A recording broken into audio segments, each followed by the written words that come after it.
kui sa hakkad neid rahvavahelisi nimetama selliste nimedega, siis sa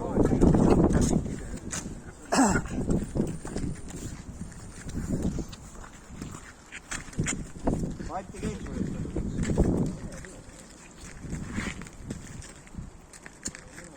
kõik MPC traktorid tagasi seal, Balti keegi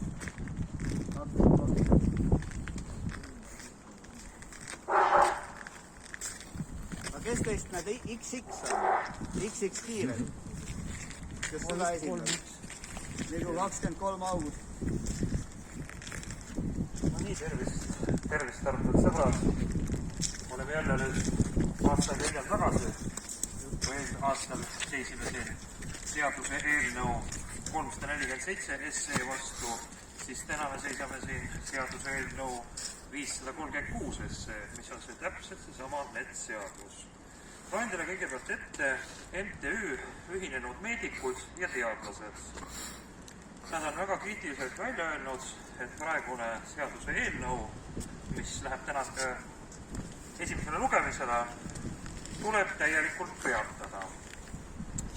MTÜ Ühinenud Meedikud ja Teadlased saatsid 30. märtsil kõigile Riigikogu liikmetele, sotsiaalkomisjonile ja õiguskantslerile avaliku pöördumise seoses NETS 2 eelnõu probleemidega.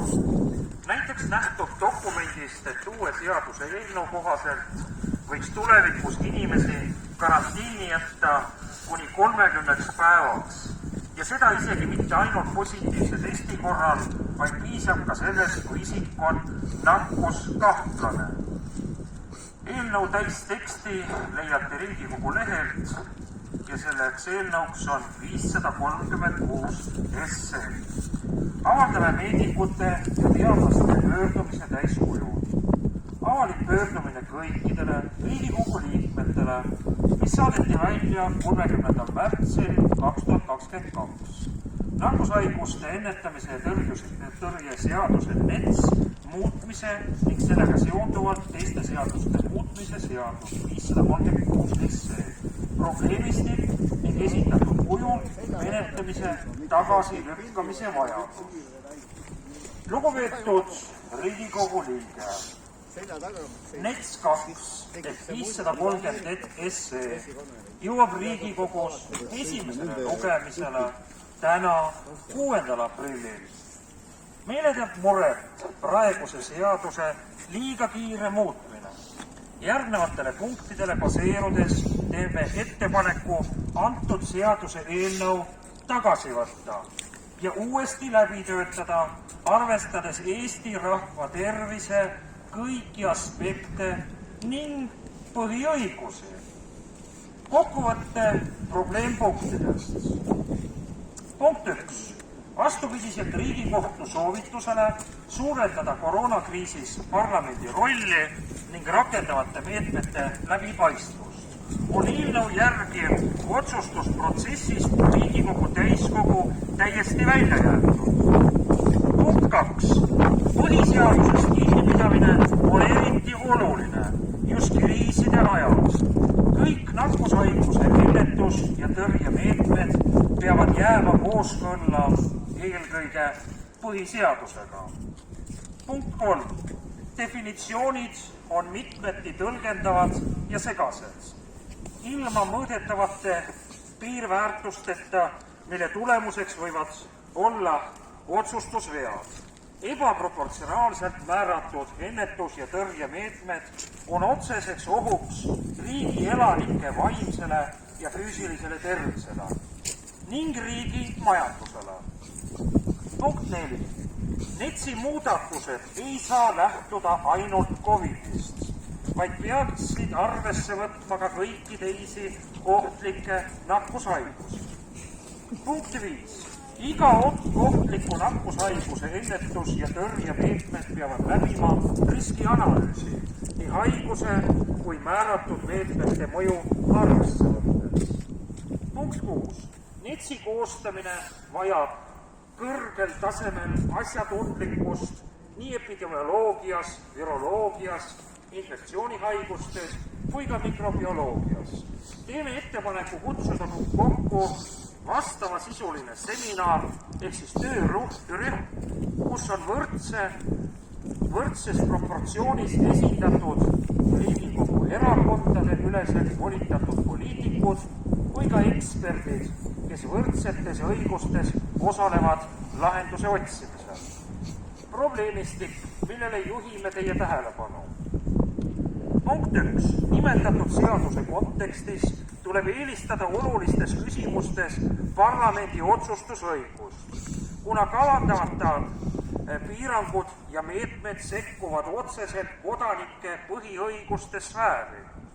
Kui Riigikohus märkis, et toetab eelnõu koostjate soovi suurendada koroonakriisis parlamendi rolli ja rakendavate meetmete läbipaistvust, siis eelnõu järgi annaks valitsuse määrusega kehtestatud piirangutele seisukoha, mitte isegi nõusoleku või hinnangu. Riigikogu valdkondlik komisjon otsusest vaid teavitatakse Riigikogu juhatust. Otsustusprotsessist on täiesti välja jäetud Riigikogu täiskogu. Selline lõpptulemus ei taga Eesti rahva huvide esindatust ka parimal viisil. Riigikohus märkis selgelt, et läbipaistvuse suurendamiseks tuleks tagada otsustajate poliitiline vastutus ning eelistada tuleks parlamendi, äärmisel juhul valitsuse või valdkonna ministri, mitte Terviseameti ametnike või koolidirektorite otsustusõigust. Planeeritavatest muudatuste kohaselt saab valitsus sisulise ainuõiguse elanikele piirangute kehtestamiseks, samuti õiguse seadustada tagantjärele seniseid otsuseid. Sellist muudatust ei saa demokraatlikus riigis toetada. Punkt 2. Põhiseadus 28 ühtede punktide 4 ja 6 järgi. Vabariigi Valitsus võib käesoleva paragrahvi lõike 3 alusel määruses kehtestada füüsilisele isikule järgmisi meetmeid ja piiranguid ja nõudeid. Tegemist on selle 536 SE-st välja toodud siis probleemsed kohad. Punkt 6. Kohustus täita muid asjakohaseid nõudeid, mis aitavad kaasa eriti ohtliku või ohtliku nakkushaiguse leviku tõrjele ja on vältimatult vajalikud, mille kohta on enne määruse vastuvõtmist kuulatud ära ka Riigikogu valdkondliku komisjoni seisukoht ja millest on teavitatud ka Riigikogu juhatust. Lisaks probleemile, et Riigikogult kaob esitatud muudatuse tulemusena otsustus- ja kaasarääkimisõigus, on Riigikohus juhtinud tähelepanu, et kehtestatud meetmed peaksid olema proportsionaalsed tänaste teadmiste valguses. Leiame, et ühetaolisse ja kõikehõlmavate piirangute kehtestamine juba tuttavate haiguste puhangute korral võib olla põhjendamatu, nagu on ka selliste volituste andmine täitevvõimule. Seaduse eelnõusse on kirjas ebamäärane muude asjakohaste nõuete täitmise kohustus, mis võib kaasa tuua etteaimamatute sundkohustuste kehtestamise valitsuse poolt ilma laiema arutelu ja kaasamiseta. Parlamentaarse riigikorraga Eesti Vabariigis peab otsustamine kõiki elanikke puudutavate teemade, sealhulgas terviseteemade puhul, minema tagasi Riigikogu kätte, mitte toimuma valitsuse määruste tasandil. Segased ja mitmeti tõlgendavad definitsioonid. Paragrahv 2 lõige 3 ütleb: ohtlik nakkushaigus on nakkushaigus, mis levib kiiresti ja ulatuslikult, mille levik toob kaasa tervishoiualase hädaolukorra või selle ohu või mille kulg on raske ja mille levik toob kaasa tervishoiualase hädaolukorra või selle ohu. Ohtliku nakkushaiguse definitsioon on mitmeti tõlgendatav, segane ja laialivalguv. Ilma mõõdetavateta piirväärtusteta, kuidas on mõõdetav tervishoiualase hädaolukorra oht, millised on levimuse määramise printsiibid. Samuti ei võta see arvesse konkreetse nakkushaiguse riskirühmi ja seeläbi ei võimalda suunata ressurssi sinna, kus seda on tegelikult vaja. Lisaks tekivad ebaproportsionaalselt määratud vahendid olulist kahju nii riigi majandusele, samuti riskigruppi mittekuuluva populatsiooni vaimsele ja füüsilisele tervisele. Definitsioonis puudub seos nakkuse sisulist ohtlikkust määravate teguritega. Näiteks punkt 2. Nakkushaigus. Haigus või haigustunnusteta seisund. Haigustunnusteta kindlusseisund ei ole haigus. Punkt 3. Eriti ohtlik nakkushaigus. Ehk siis suure nakatavusega haigus, mis levib kiiresti ja ulatuslikult või mille kulg on raske või eluohtlik.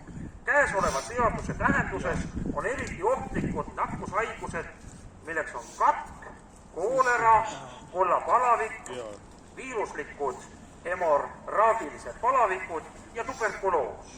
Näiteks tuberkuloos on halb haigus, kuid pole kunagi olnud eriti ohtlik, kuna ei levi kiiresti ja ulatuslikult.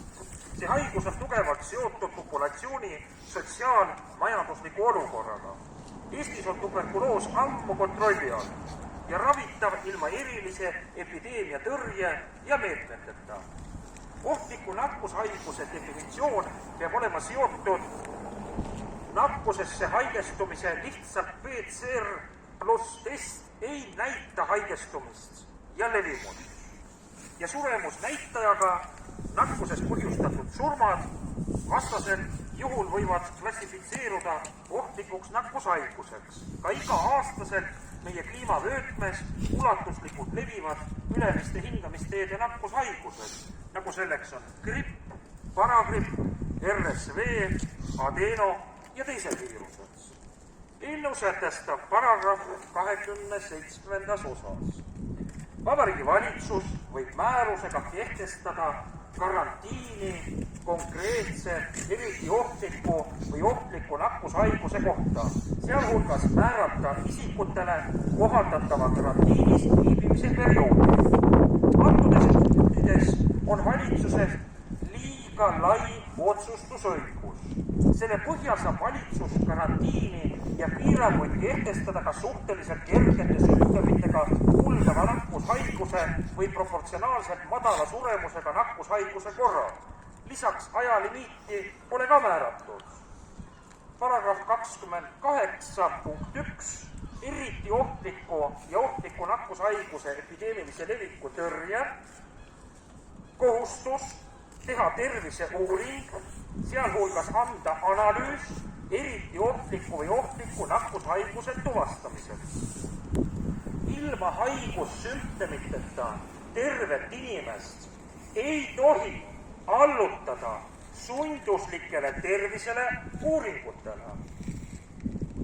Terviseuuringust keeldumise korral võib isiku suhtes kohaldada käesolevas seaduses sätestatud viibimiskeeldu või liikumisvabaduse piiranguid. Karantiin on eriti ohtliku või ohtliku nakkushaiguse epideemilise leviku korral kohaldatav meede, mille kohaselt on isikul kohustus viibida elukohas või püsivas viibimiskohas, kui tal on diagnoositud eriti ohtlik või ohtlik nakkushaigus. Kui tervishoiuteenuse osutaja tehtud analüüsi tulemusel on positiivne või kui isik on nakkuskahtlane. Karantiininõude võib antud paragrahvi järgi kehtestada lausa kuni 30 päevaks. Seejuures on isikul kohustus viibida elukohas või püsivas viibimiskohas nii juhul, kui analüüsi tulemus on positiivne, kui ka juhul, kui isik on lihtsalt nakkuskahtlane ehk siis kontaktne. Seega on sisuliselt ilma testi tulemuseta võimalik inimest kuni 30 päevaks karantiini mõista. Samas on selgitamata, millel põhineb niivõrd pikaajaline inimeste liikumisvabaduse piiramise meede. Termin nakkusoht ei ole selles kontekstis piisavalt tõendatud ega põhjendatud ning on vastuolus põhiseadusega. Eelnõule lisatud rakendusaktide kavandisse on sisse kirjutatud täisealiste kodanike ühiskondlikes tegevustes osalemine sisuliselt ainult kas COVID-i vastu vaktsineerituna või läbi põdenuna. teadmiste valguses on see põhjendamatu, kuna teame, et uute nakkushaiguste immuniseerimiskatsed ei pruugi olla efektiivsed. Ei ole ka põhjendatud piirata kodanike liikumisvabadust vaktsineerimistaatusest lähtuvalt. Mitmed mainekad teadlased, ka teadusnõukoja liikmed ja eksperdid on välja toonud niinimetatud vaktsineerimispassi ebaefektiivsuse, arvestades, et hooajalised viirused muutuvad kiiresti ajas. Vaktsiinid aga on välja töötatud varasematele tüvedele ning hilisemas epidemioloogilises situatsioonis nad kaotavad oma toime. Sellisele muutlikule situatsioonile haiguse tekitaja ennetuse vahel ei saa luua seaduse meetmeid. Meie ettepanekud. NETS võib määrata lähiaastatel Eesti elu olulisel määral. NETS peab olema kvaliteetne seadus ja selle valmimine ei tohi toimuda kiirkorras. Parandused senisesse 2003 aasta NETS-i ei näi mõistlikud. Uue NETS-i valmimisse peaks kaasama erinevaid nakkushaigustega tegelevaid eksperte. NETS-i koostamine vajab kõrgel tasemel asjatundlikkust epidemioloogias, viroloogias ja infektsioonhaigustes ning mikrobioloogias. Soovitame töö vormina seminari, kuhu on oluline kaasata ka epidemioloogid, erinevalt teadusnõukodade koosseisust, kus nad puudusid. Infektsioonist tegeleb nakkushaigustega ühe inimese tasandil. Epidemioloogia on eriala, mis käsitleb kinnitletud rühmal, rahval või rahvastiku alggruppidel esineva infektsioonihaiguste leviku põhjusi, tegureid, haiguse esinemise sagedust ja riskitegureid. Võimalik, et epidemioloogid tuleks kaasata välismaalt, kuna Eestis on see eriala klassikalisel kujul hääbumas. Riigikogu liikmed ei saa olla meditsiinispetsialistid, sest tänasel päeval on isegi tegevarstil võimatu olla arstiteaduse teise eriala spetsialist sel määral, et Riigikogus seadusi kujundada. Kokkukutsutud seminari tegevuses peaks olema võrdses proportsioonis esindatud nii Riigikogu erakondade üleselt volitatud poliitikud kui ka eksperdid, kes võrdsetes õigustes osalevad lahenduse otsimisel. Vajalik on oluline ettevalmistus ekspertide leidmise, analüüside ja ülistuste läbiviimise näol. Otseselt ei ole nimetatud NETS-i seminar seadustandev, kuid on eelissamm NETS-i seaduse eelnõu Riigikogu suurde saali liikumisel. NETS-i muudatused ei saa lähtuda ainult COVID-ist, vaid peaksid arvesse võtma ka kõiki teisi ohtlikke nakkushaigusi, mitte vaid ühte hetkel aktuaalselt respiratoorset viirust. Iga nakkushaiguse ennetus- ja tõrjemeetmed peavad läbima riskianalüüsi, kus vastatakse järgnevatele küsimustele. Kui ohtlik on haigus, sümptomid ja tüsistused, viiruse nakkavus, nakatunute protsent populatsioonist ja virulentsus, haigestunute protsent populatsioonist. Viiruse levimus, haigestunud, test, kus vähemalt üks sümptom. Kes on haiguse riskigrupid? Haiglaravi vajavate arv, vanus, kaasuvad haigused, suremuse protsent haigestunutest ja suremusstatistika peab olema kooskõlas surmade algpõhjusega. Surmade keskmine vanus, kaasuvad haigused, ülesuremus. Millised on plaanitavate ennetus- ja tõrjemeetmete võimalikud kahjud ja rahva tervisele ning ka majandusele? Millised nakkuse tuvastamise ja leviku määramise printsiibid, meetodid on kliiniliselt asjakohased ja usaldusväärsed? Kui nakkuse leviku üheks määramise vahenditeks plaanitakse kasutada PCR-testi, siis tuleks PCR-testide kordustsüklite läbiviija kooskõlla teaduspõhisusega. Siinkohal tuleks vastata küsimusele, milline on liiga tundlik näiteks üle 32 kordustsükli omava PCR-testide usaldusväärsus ja kliiniline asjakohasus. Vaid positiivse testi olemasolu ilma kliinilise pildita ei saa olla nakkuse kinnitajaks, kuna PCR-test ei tee vahet nakkusohutuse, viirusfragmentide ja nakkusohtliku viiruse vahel. Segased mõisted võivad tuua kaasa suured otsustusvead. Ebaproportsionaalselt määratud ennetuse tõrjemeetmed on aga otseseks ohuks riigi elanike vaimsele ning ka füüsilisele tervisele ning ka riigi majandusele. Meie hinnangul puudub tõenduspõhine alus seaduse eelnõu ja rakendusaktide kavandite sellisel kujul edasiseks menetlemiseks. Ja me teeme ettepaneku antud seaduse eelnõu tagasi võtta ja uuesti läbi töötada, arvestades Eesti rahva tervise kõiki aspekte ning põhiõigustega. Lugupidamisega MTÜ, Ühinenud Meedikud ja teadlased.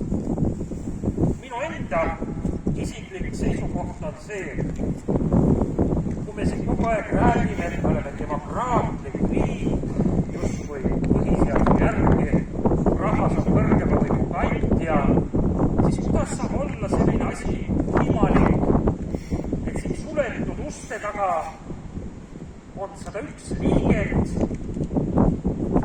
kes ilma rahva kooskõlata otsustavad, ilma kas me anname neile selleks üldse õiguse selleks.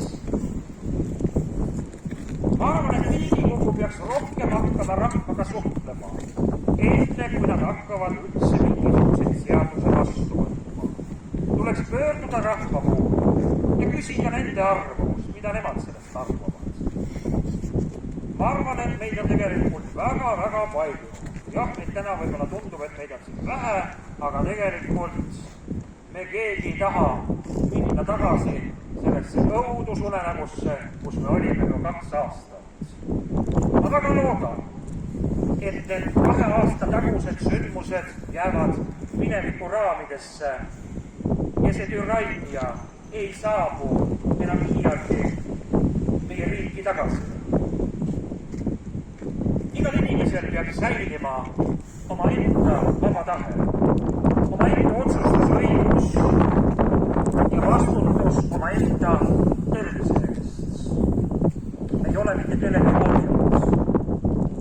Meil ei ole vaja valitsejaid, meil ei ole vaja kasvatajaid, kes meile pidevalt dikteerivad, mida me peame tegema. Süst õlga või mask ette, liikumispiirangud, et sinna teda ei tohi minna, kuna teil pole ette näidata mingisugust tõendit. No see on absurdsus. Jah, me kannatasime seda 2 aastat.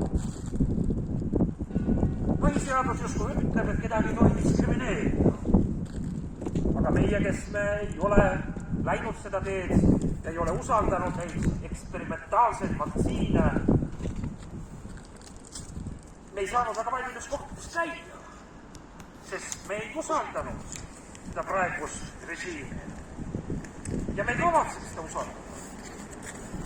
Ja mina leian seda,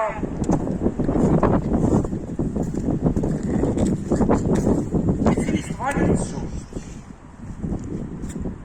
mis on praegu olnud ja juhtinud, ei tule iialgi enam tagasi. Tulevikuvalitsus peaks olema inimeste valitsus. Mitte mingisuguste võõrriikide, Brüsseli või WHO mingisugused suuvoodrid. Eestimaa kuulub eestimaalastele. Ei kuulu ta Brüsselile ja ei kuulu ta mitte ühelegi organisatsioonile. Siim Kallas oma Euroopa Liidu asjade komisjoniga, sa võid näha, et me hakkame siin hüppama sinu Euroopa Liidu direktiividega. Ei, me ei tee seda. Ja teie, kes te kõik kummardate seda WHO-d ja arvate, et sealt tulevad mingisugused mõistlikud ja toredad suunised ja otsused, me ei kavatse ka neid täita. Me oleme piisavalt teadlikud, me oleme piisavalt haritud ja kogemustega, et oskamegi ise vastutada. seega ma väga loodan, et kui tuleb sügis, kus ikka tahes-tahtmata inimesed haigestuvad, ega gripp peale ka kuskile kadunud. Ikka inimesed köhivad või vahest on tatised, et ei tekiks uuesti seda olukorda, kus me kõik peame jälle taas kannatama. Jäägu see kõik minevikku. Aga tuleb aeg ja see aeg ei ole enam kaugel, kus te peate kõik võtma vastutuse. Eile just postitasin Facebooki üks lennukompanii avab liin Tallinn-Nürnberg. Kui teil on aega, head valitsuse liikmed ja Riigikogu liikmed, viige ennast kurssi, mis asi on Nürnbergi koodeks, mida te kõik olete räigelt rikkunud. Kohtutund tuleb ja seal teil ei ole enam võimalust öelda, et ma täitsin ainult käsku.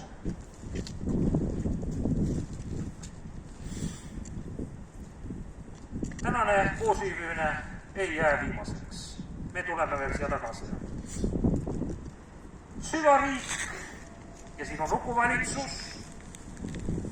Me teeme teie elu väga ebamugavaks. Arvestage sellega.